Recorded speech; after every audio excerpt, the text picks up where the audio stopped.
Welcome to another episode of the Data Driven Carcast. This is episode 118. We have a lot to cover today, but first, I want to send a huge shout out to a few people in the community you need to know about, follow, read about, and hopefully connect with. My first one is Mike Nash. You've heard his name before. Always has some great content to share. And this week, he shared the latest in the state of artificial intelligence. This is new research by CB Insights, and we find out that the industry has hit another global funding record for the fourth consecutive quarter in the year. Take a look at it. There's a bunch of other great stats if you're interested in artificial intelligence. My second one is my customer of the week, Lada from Rackspace. She and I talked about how her team has transformed the velocity of output, the quality of delivery with better data quality, better data governance, lots of great insights that she's going to share with us on December 9th. And so if you are able to join, you're going to want to prepare your questions because Lada's got a lot to share with us. Links are down here. And then finally, if you're trying to build a data mesh at your organization, a topic that we've talked a lot about over the last few months, stop everything you're doing right now and go read our friend Tony Bayer's latest article on the data mesh. I love the title, Data Mesh, Should You Try This at Home? Now, why do I love the article? Well, because he does a great job making the concept very real and applicable for your organization. I'm going to share a few nuggets with you, but you should really take a look at his piece if you have time.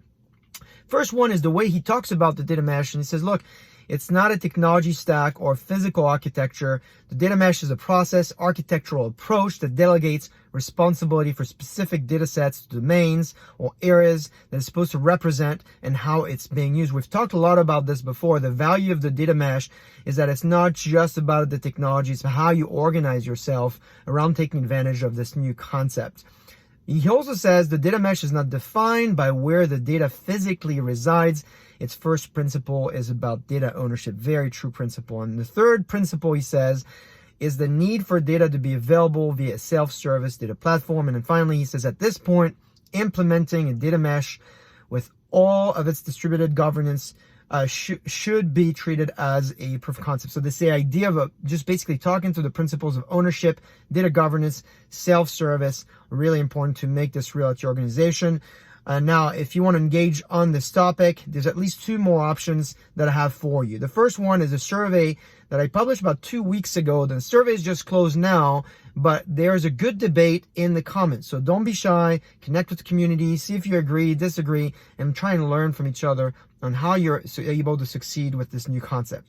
I also had the opportunity to talk about this with Michael Grigsman, the host of CXO Talk. I think it's around minute 8 or 8:55. I'll make sure that you have access to the tag where I talk about the data mesh in the context of the data ocean and the data factory. And so it's a 3-step maturity process. So hopefully it'll help you think about it at your organization. Again, would love to get your thoughts and feedback on how you're able to innovate with this data mesh concept.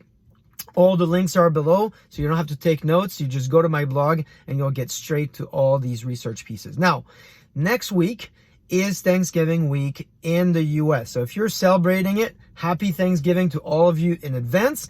If you're not celebrating it and you're anywhere else in the world, I apologize in advance because I'm going to be a little less responsive online over the next 10, 15 days or so because my mom is coming to visit us from France. She's been here now a few days and I haven't seen her in 2 years. So I'm going to focus on spending time with her rather than being online. Have a great week, a great power week, and I will see you next week.